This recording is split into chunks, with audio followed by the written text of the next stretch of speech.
Olá, meus irmãos, que a paz de Jesus esteja com você, em seu lar, no seu trabalho, na sua vida. Estamos mais uma vez reunidos para o estudo do Evangelho segundo o Espiritismo, onde aqui vamos falar hoje sobre o tema Dai a César o que é de César.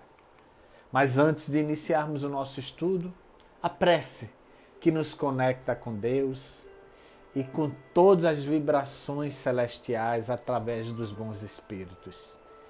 Senhor Deus, querido Jesus, queridos amigos espirituais, que a vossa paz esteja conosco, trazendo harmonia, equilíbrio, saúde, bem-estar. Que as vibrações salutares venham do astral ao nosso encontro, trazendo nessa psicosfera de amor o equilíbrio ao qual tanto necessitamos. Se conosco, divino Mestre e amigo Jesus. Assim seja. Jesus, o ceareiro da paz, o amigo de todos, esteja conosco.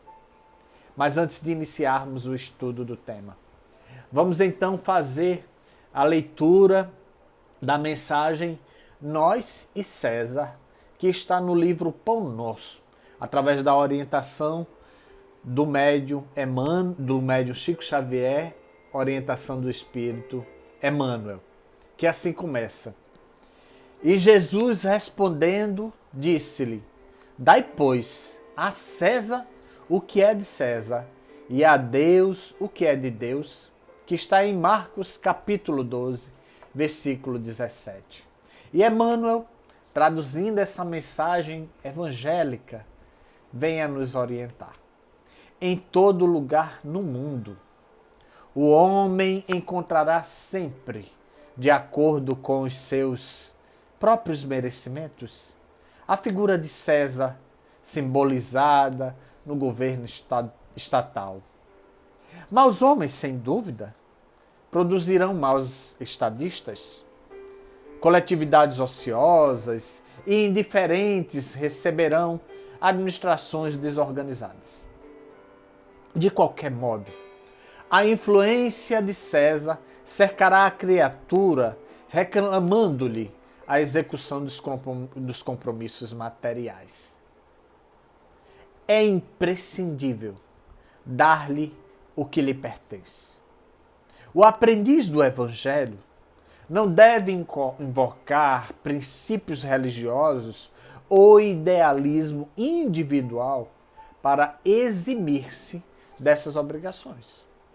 Se há erros nas leis, lembremos a extensão de nossos débitos para com a providência divina e colaboremos com a governança humana, oferecendo-lhes o nosso concurso em trabalho e boa vontade, conscientes de que desatenção ou revolta não nos resolvem os problemas. Preferível é que o discípulo se sacrifique e sofra a demorar-se em atraso ante as leis respeitáveis que o regem, transitoriamente, no plano físico, seja por indisciplina diante dos princípios estabelecidos ou por doentio entusiasmo que o tende a avançar demasiadamente na sua época. Há decretos iníquos. Recorda que já cooperastes com aqueles que te governam a paisagem material. Vive em harmonia com teus superiores e não te esqueças de que a melhor posição é a do equilíbrio.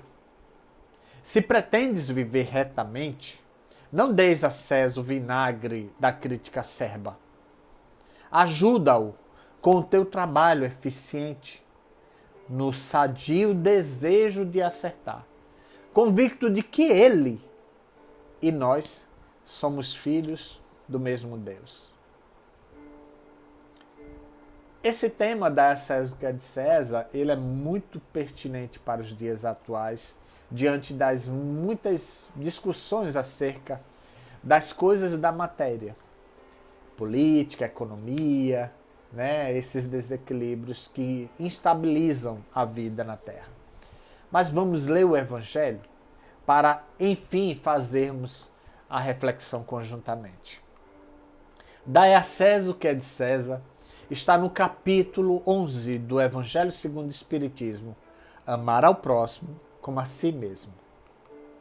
Então os fariseus, ao se retirarem, decidiram entre si comprometê-lo em suas palavras, comprometer a Jesus então. Juntaram-se aos herodianos para lhe dizer: Senhor, sabemos que sois verdadeiro e que ensinais o caminho de Deus pela verdade, sem considerar quem quer que seja, pois não discriminais a ninguém entre os homens. Dizei-me então, qual é vossa opinião sobre o seguinte: devemos ou não pagar o tributo a César? Mas Jesus, conhecendo sua malícia, lhes disse: hipócritas, por que quereis me tentar? Mostrai-me a moeda exigida para o tributo. E então, tendo eles mostrado a moeda, disse-lhes: de quem é esta imagem e esta inscrição? De César, disseram. Então Jesus lhes respondeu: dai a César o que é de César, e a Deus o que é de Deus. Ao ouvirem isso, admiraram-se com sua resposta e, deixando-o, se retiraram. Está em Mateus, capítulo 22, versículos 15 a 22, e Marcos, capítulo 12, versículos 13 a 17. E vem a explicação, né, de Kardec através da orientação dos Espíritos.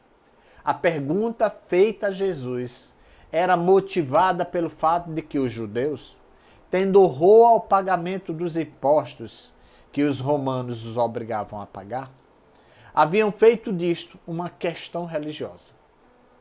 Um numeroso partido havia se formado para lutar contra o pagamento do imposto.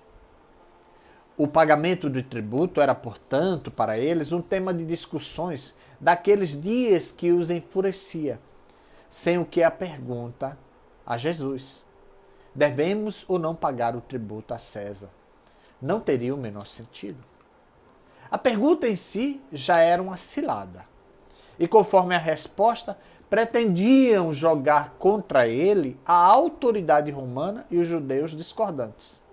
Mas Jesus, conhecendo sua malícia, contornou a dificuldade dando-lhes uma lição de justiça, mandando que se dê a cada um o que se lhe deve.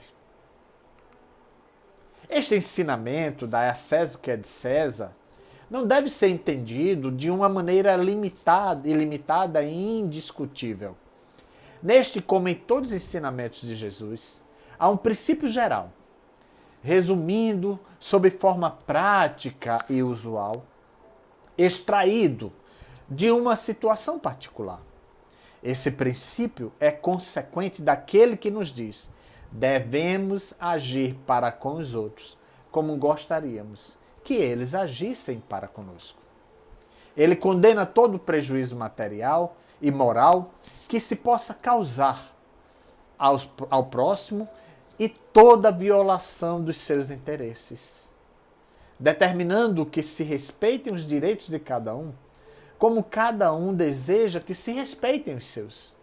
Este princípio estende-se ao cumprimento dos deveres em relação à família, à sociedade, à autoridade, bem como todos os indivíduos.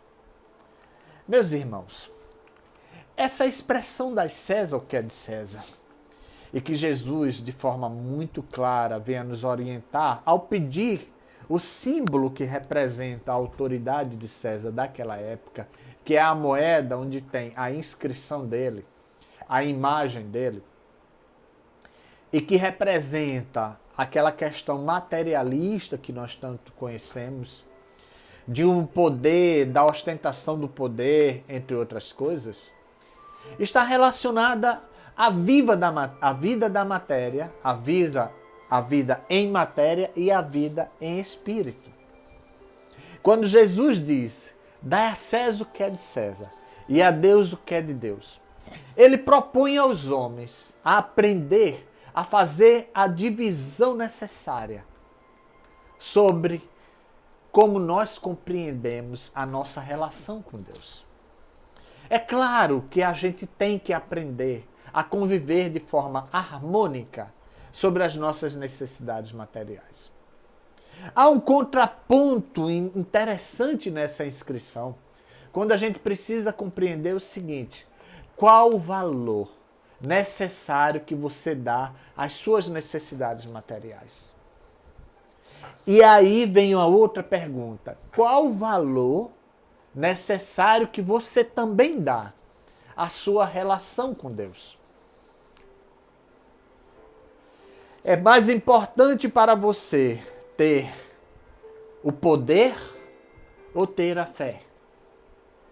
Ou você consegue conviver harmonicamente entre as necessidades da matéria e as necessidades do espírito, sem desvalorizar um e outro, uma vez que as necessidades da matéria são reais para a nossa sustentação enquanto seres encarnados? E quais são as verdadeiras necessidades? São muitas questões que podemos nos fazer. No entanto, eu deixo para vocês refletirem, porque eu não tenho respostas conclusivas, uma vez que o meu pensar pode ir de encontro ao vosso.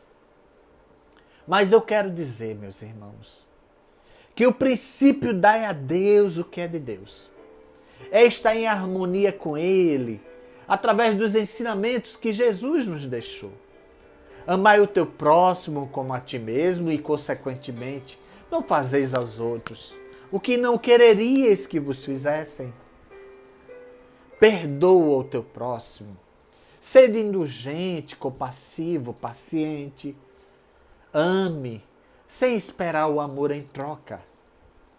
Seja verdadeiro, sincero, honesto com os princípios de amor que Jesus te ensinou e nos ensinou, é claro.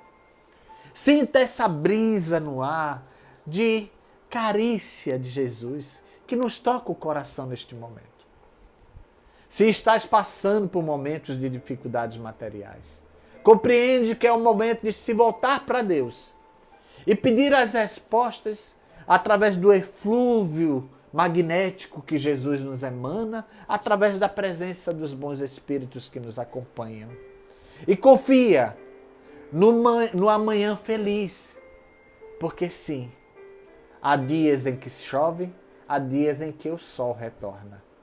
Não é que um e outro seja melhor ou pior, mas todos são necessários para o nosso viver. Então os problemas e as soluções fazem parte da vida. Confiemos em Jesus e tenhamos força para caminhar com fé em dias felizes para todos nós. Porque aqui na terra, sim, podemos ser felizes, desde que estejamos em harmonia com as leis divinas. Que Jesus, o nosso Mestre, nos inspire e que Deus, nosso Pai, esteja conosco, nos dando a necessária paz, harmonia e equilíbrio. Um abraço fraterno. Deus Pai, divino amor e bondade, esteja conosco. Nos inspire para as soluções necessárias de nossa vida e guie-nos pelos caminhos de paz, harmonia e amor ao próximo. Perdoa-nos por nossas falhas e seja a luz que brilha em nosso viver. Sê conosco, Senhor Deus. Que Deus nos abençoe, que Jesus nos inspire as soluções corretas para nossas vidas e confiemos que o amor divino está conosco. Muita paz, meus irmãos. Sintam essa brisa que está no ar, de equilíbrio, de harmonia e de paz. Muita saúde a todos. Até o nosso próximo encontro. Muita paz.